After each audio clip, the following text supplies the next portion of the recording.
There's people that come in and out of your life. And some people, maybe they become legends. Some people may not even be much of anything at the end of the day. This particular story is about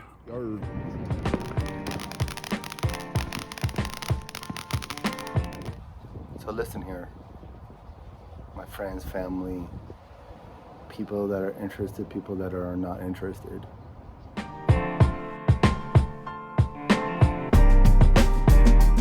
I titled this video in a way to be a little incognito because that name's probably a common name. It's not super rare at all. But what have you done in your life that you impacted the people around you? Have you impacted the people around you in a good way, or have you impacted the people around you in just a mediocre way? Like I like to do more of these kind of monologues on my other channel, the Damits channel, so if you want to check it out.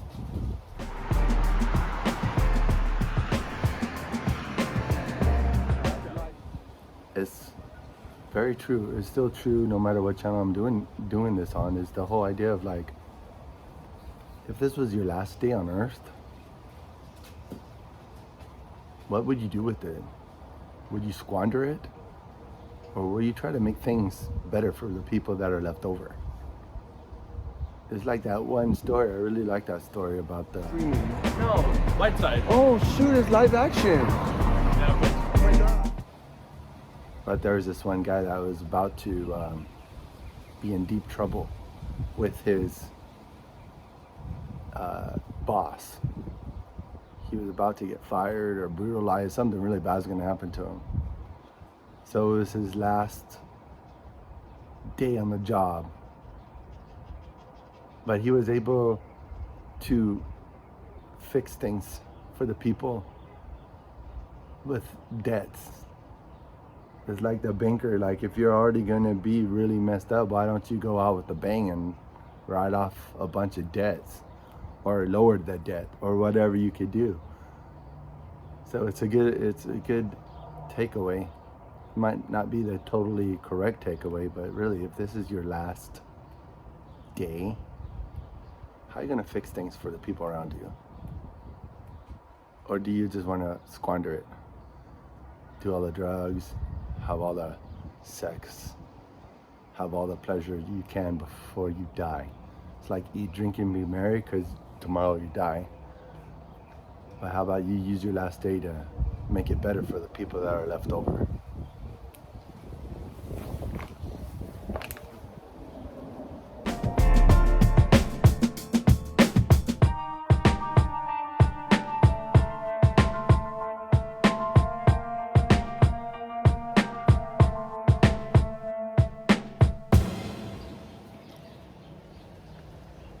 There's a lot in life I know, and there's a lot more in life that I don't know. And the things that I think I know, I like to tell people about. But in this very situation, this monologue has been inspired by just today's date, and it's July 5th. As you know, and probably what you've experienced in your life, is that people will come and go in your life. Some people will come into your life and be in your life your whole life. And some people will come in your life and be in your life maybe 10, 20 years, and maybe you keep in touch, maybe you don't keep in touch. But also, there has to be a certain amount of wisdom that you use when you allow people to speak into your life. It sounds really kind of crazy when you put it that way, like, oh, speak into your life. But you gotta have some common sense, and you gotta have a little bit of wisdom when you can know the difference between the people that are going to complement your life and the people that are going to complicate your life. So there was this one person that I knew probably for maybe a better part of 26 years, possibly, no, maybe less than 25 years actually. And the people that might know the situation probably will be less judgmental, but most of the people that are not really knowing fully the circumstances and all the details of the story might even be like, oh, you have to forgive and forget. But I think that's where people make a mistake about forgiveness. Especially if you are a follower of Christ, we have to forgive. And I guess since we're human, we don't need to forget. Because the people who forget the mistakes are bound to repeat the mistakes. So, with all that said, it goes to my story, a story about a big brother or a kid brother. I don't know. Well, it's a lot to do with different events that got me to this point of my life the way I'm at. And people are so willing to blame the past. People are so willing to blame other people for their shortcomings. But I know at a certain point, when you get a certain age, you have to kind of embrace who you are and embrace that you are your own person. Because like, some people are legends. Maybe you yourself have actually known somebody that became a legend. Or maybe they became famous or became maybe just a myth, a story. You know, it's like a lot of different people will come into your life. And it's really up to the individuals to make the best out of each opportunity.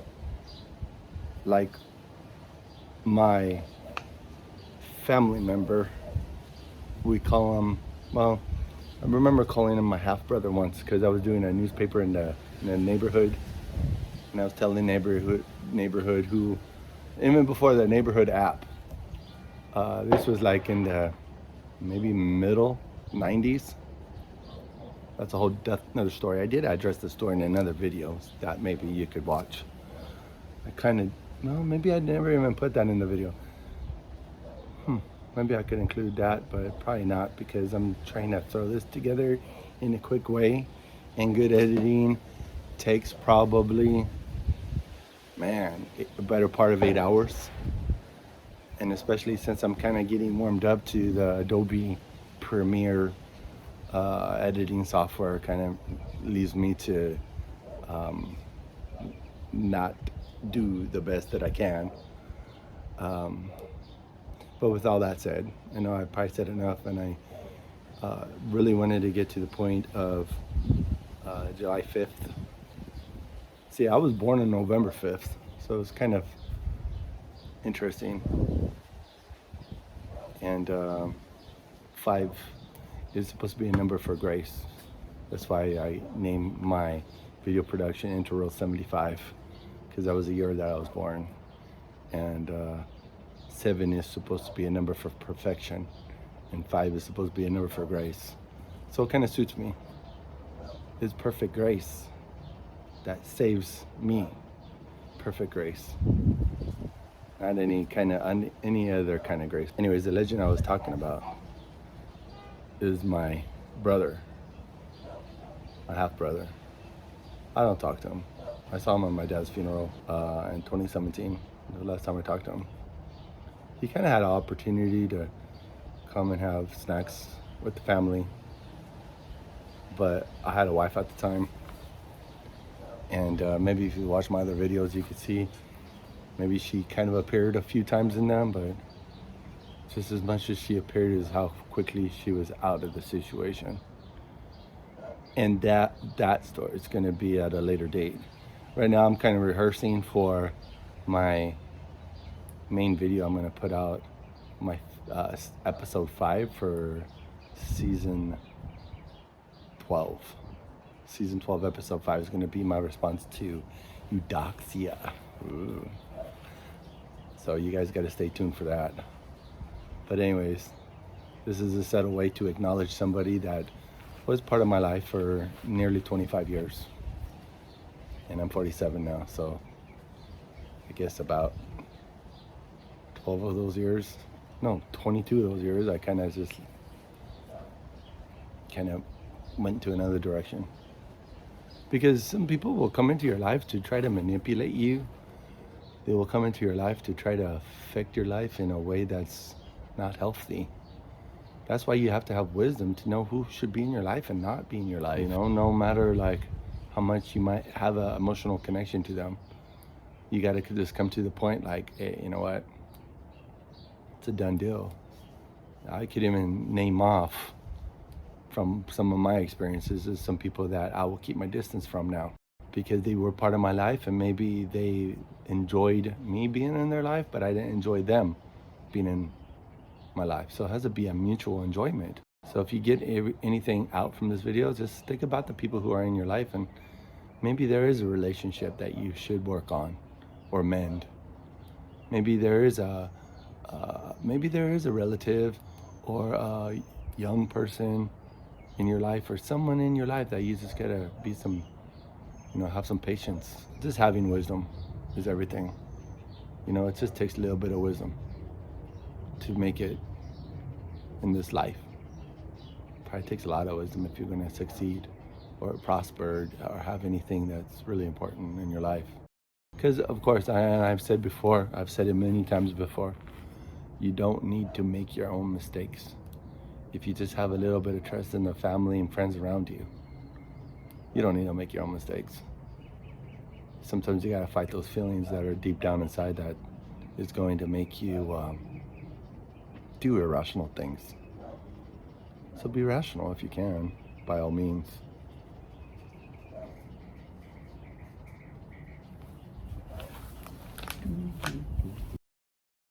There's also one more thing that I do understand about life. And it came with some wisdom just from my experiences too. I know how parents could be brutal to their children. I've seen it more than one occasion. Like I know this one person was trying to get their child diagnosed with a condition just so they could collect money off of that child. They weren't even trying to make any appropriate accommodations in the sense of like, hey, how about just more interaction with that child to make sure that child doesn't appear to have a condition. Because I know that I even have it on good authority that these children that are stuck on tablets, just from what I've seen actually with my own child, you have the child in front of the TV just to keep them quiet. Not a good thing. But it's just an example, like I understand that sometimes the parents just have to make the best out of their situation, no matter what it is. And sometimes it does come at a cost of brutalizing their own children. I mean, I could even tell you other horror stories that you probably could even leave some comments about the horror stories that you have. And I mean, I've known stories of desperation that parents do desperate things to feed the kids. Desperate measures will sometimes have the really severe consequences to the child. But then there's still that child has to grow up to have their own mind. And a parent is supposed to give enough wisdom, pass enough wisdom along for that child to not become a jerk.